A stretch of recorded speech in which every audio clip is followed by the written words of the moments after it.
Hello and welcome back. My name is Dr. Cheryl Lentz, and today our focus is on how to study for an exam. Creating your own exam study system should be simple and include only a few short steps. Once you have designed these steps, make sure you follow them each and every time. I'm going to offer you a 5-step process for you to consider. Step 1, study. While not intended to state the obvious, be sure that you spend time throughout your course studying your overall course materials. Effective studying requires careful planning. Work smarter, not harder. When the time comes to take the final exam, your study efforts will be put forth as an overall review of the materials instead of relearning the material.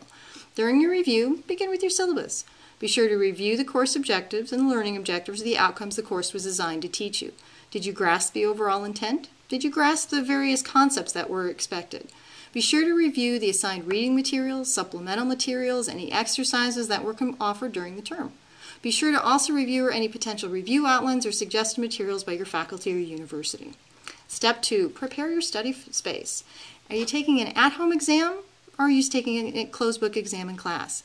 Either way, be sure to prepare your study space and your mindset to take the exam. If you're taking a closed book exam, be sure to clear your desk space so that you have no distractions.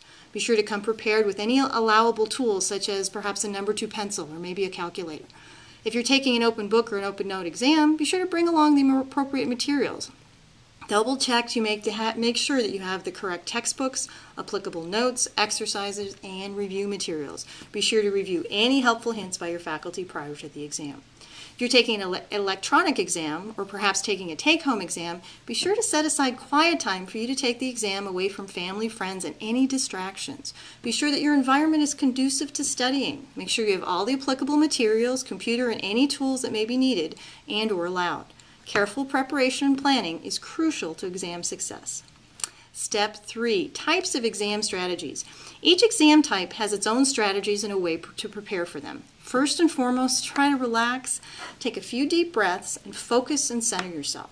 If I could change one thing about all exams is that I would call them final exercises, as grades would probably be 10 to 15% higher to avoid that 4-letter dreaded word that we all hate, EXAM.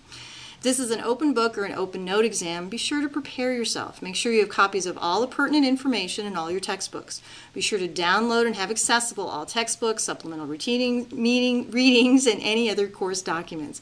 Be organized. Oftentimes exams are timed, so don't waste time trying to organize yourself during the exam. Become prepared to the exam already organized. First, to avoid any distractions, and then to avoid any stress.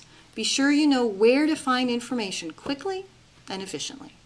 Remember, if this is an open book or open note exam, be sure to use the electronic search functions available if you have electronic textbooks or PDF files. This technique can be a time saver. If you are allowed and you have extra time, do try the internet, such as searching Google or Google Scholar. However, only use this as a last resort because exams are designed to cover the course materials as provided in your syllabus and the appropriate textbooks. The exam questions should come exactly from one of your textbooks or your supplemental readings. The challenge with using the internet, again, is trying to find information, particularly if you're short on time or may not have efficient use of exam time. So only use this as a last resort. Step 4, types of exam questions.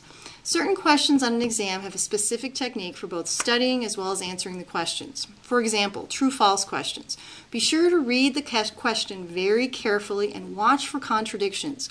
Look for the key concepts and use of absolute language cues such as always, never, sometimes, or maybe.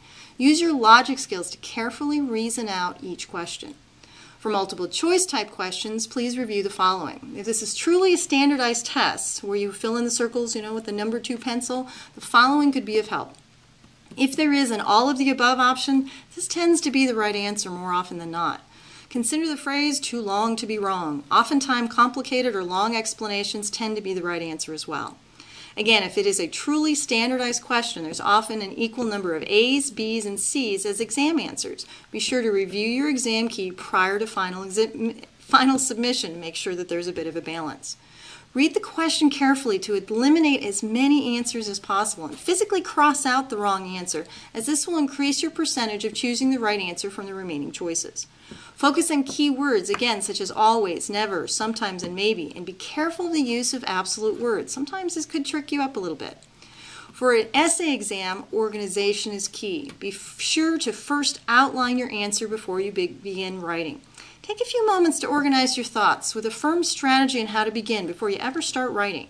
Be sure to remember your writing fundamentals, such as an introduction, a body, and conclusion. Even if it's only one sentence, the more organized and structured you make sense of the question, the better and higher your score. Be sure to include key concepts and answer the question that is being asked. Restate the question when beginning your answer. This is not the time to throw spaghetti at the wall and to see what sticks. Be sure that you're answering the question that has been asked. And finally, step 5, review. When completing your exam, if time permits, be sure to review your work. However, always go with your first answer unless you know and can prove definitely without a shadow of a doubt otherwise.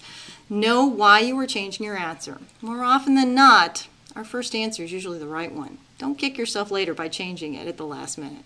Make sure all questions are answered unless you're penalized for wrong answers. Make sure you understand the examples and the directions for the exam. And that's it. Those are my 5 steps. Hopefully these will give you some ideas on how to properly prepare and take an exam. I wish you much success in your exam preparation. I hope this 5-step process will save you some valuable time in preparation when planning your studying strategies. Enjoy your learning. Exams should be fun, not a drudgery. For more tips on academic study systems, please visit my blog at reactivethinker.com and click on blog. Thank you again for joining me today. My name is Dr. Cheryl Lentz, and I hope you find these tips of value. Good luck to you and your academic pursuits continue. Enjoy your day. Bye now.